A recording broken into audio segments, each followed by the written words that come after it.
Bom dia, galera do primeiro ano. Olha, eu aqui mais uma vez para dar continuidade ao nosso conteúdo de literatura, né? Mais uma etapa se iniciando e agora mais um vídeo mostrando exatamente um novo conteúdo. E com ele nós vamos começar com o romantismo europeu, certo? Como é que a gente trabalha essa questão do romantismo? Primeiro, a ascensão da burguesia à classe social dominante em consequência da Revolução Francesa que estava acontecendo naquele momento, a revolução decorrente da Revolução Industrial, os ideais de liberdade que pontificam no século XIX, certo? Relacionam-se exatamente com o movimento romântico, assim como o surgimento de um novo público leitor, que nós chamamos esse público de burguesia.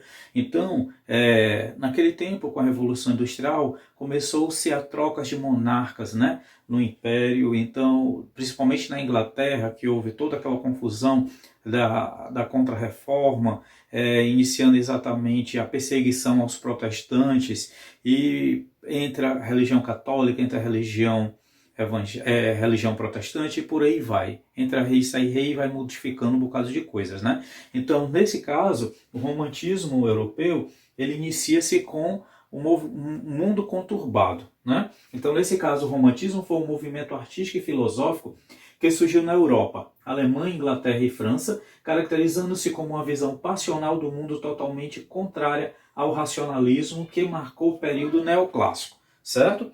Então, exatamente nesse período, nós temos como contexto histórico. O surgimento do romantismo na Europa acontece com a publicação da obra O Sofrimento do Jovem Werther, em 1774, do escritor alemão Goethe. Na Inglaterra, os dois maiores representantes foram Walter Scott, autor de Ivan Noé, que instala as bases do romance histórico medievalista, e Lord Byron, o poeta ultrarromântico, cuja influência sobre a juventude, o byronismo, ficou conhecido como o mal do século.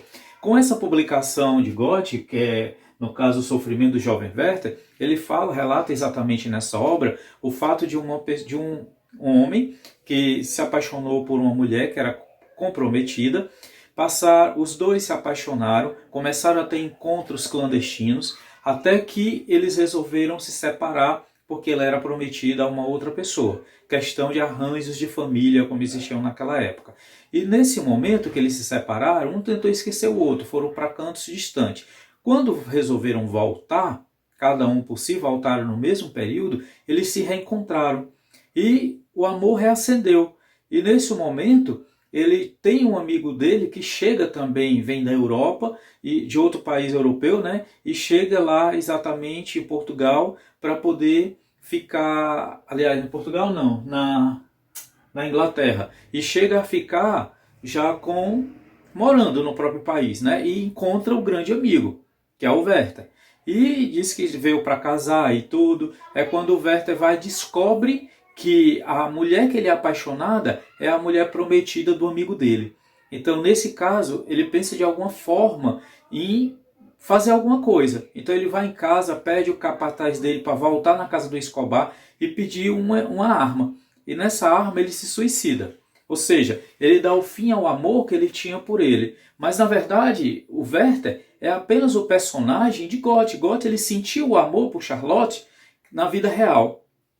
E ele transformou esse amor em um fato documentado, um romance, certo? Só que na vida real, Goethe ele não suicidou. Ele encerrou o suicídio que ele deu ao personagem, foi o encerramento que ele deu para o grande amor que ele sentia por Charlotte. E ele passou a viver normalmente, encontrou outra mulher, casou e teve filhos, entendeu? Já o Werther não, que era o dono do amor que ele sentia puro pela Charlotte, aconteceu o suicídio aí. Tá? E essa obra ela chegou a ser proibida na Europa, porque muitos jovens na época estavam se identificando com isso que aconteceu com Werther e estavam fazendo a mesma coisa, certo? Então ela foi proibida. Então aqui, ó, O Sofrimento do Jovem Werther. Werther é marcado por uma paixão profunda, tempestuosa e destitosa, ou seja, marcado pelo fim trágico, com o suicídio do personagem devido ao amor aparentemente não correspondido. Então, nesse caso, é mais ou menos a história que eu estava contando para vocês. Vocês já estão vendo aqui presente nesse momento no slide e eu vou passar adiante, tá?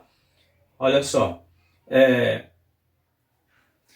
uma das primeiras obras do autor de tom autobiográfico, ainda que Goethe tenha cuidado para que nomes e lugares fossem trocados e, naturalmente, algumas partes fictícias acrescentadas como final. Neste livro, o suposto jovem Werther envia para um longo período cartas ao narrador, que no próprio livro, através de notas de rodapé, afirma que nomes e lugares foram trocados. O romance é escrito em primeira pessoa e com poucos personagens. Na época, ocorreu, na Europa, uma onda de suicídios de tão profundo que Goethe fora em suas palavras, num estilo completamente adverso a Fausto, mas não menor que neste. Então, esse livro chegou a ser proibido um tempo, tá? Exatamente para não acontecer mais coisas. Está aqui um capítulo de junho, 16 de junho, em que ele escreve, tá? Ele está conversando exatamente com ela. Então aqui a gente já passa as características europeias, certo? Do romantismo europeu. Primeiro, nós temos a volta ao passado. Para fugir aos conflitos do mundo atual, os românticos voltam-se ao passado, sobretudo para a Idade Média. Para quê? Para poder reviver aquele passado glorioso que eles têm, né? No Brasil, que não viveu esse período histórico, os românticos buscam inspirações no índio, a quem procuram exaltar. Já o subjetivismo dá uma visão universal do homem classicista, passa-se a uma visão universalista. A realidade é revelada pelo impulso pessoal do artista e não pela imposição pessoal do artista e não pela imposição dos moldes clássicos, certo? Aqui nós temos o sentimentalismo, que é o homem que entra dentro dele para falar do seu próprio sentimento. O culto da natureza inspirou artistas e alimentou o sonho de poetas. O mar, a floresta, os rios, as ruínas, a noite, o mistério, tudo passou a ser tema poético para o romantismo. Liberdade criadora. O ato da criação para o romântico é um ato de liberdade. O romântico arrogava a si o direito de julgar o belo e o verdadeiro. Já temos a idealização do mundo, onde escritores buscavam um mundo perfeito e ideal, onde houvesse compensação para o seu sofrimento. Ok?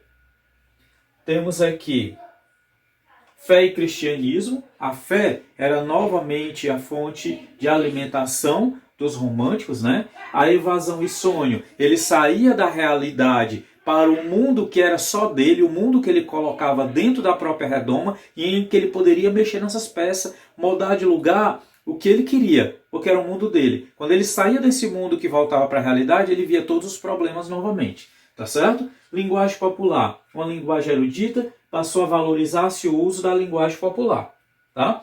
E aqui vai ser o nosso conteúdo que vai ficar para a próxima aula. Autores e obras românticas. Então, desde já, quero agradecer a participação de vocês, as visualizações. Espero contar mais com esse apoio e também fazer com que fique mais claro o conteúdo sobre romantismo para vocês. Não percam as aulas ao vivo também, tá certo? Estou aguardando vocês para que possam tirar todas as dúvidas, tá certo? Um abraço, fiquem com Deus e até a próxima. Tchau, tchau.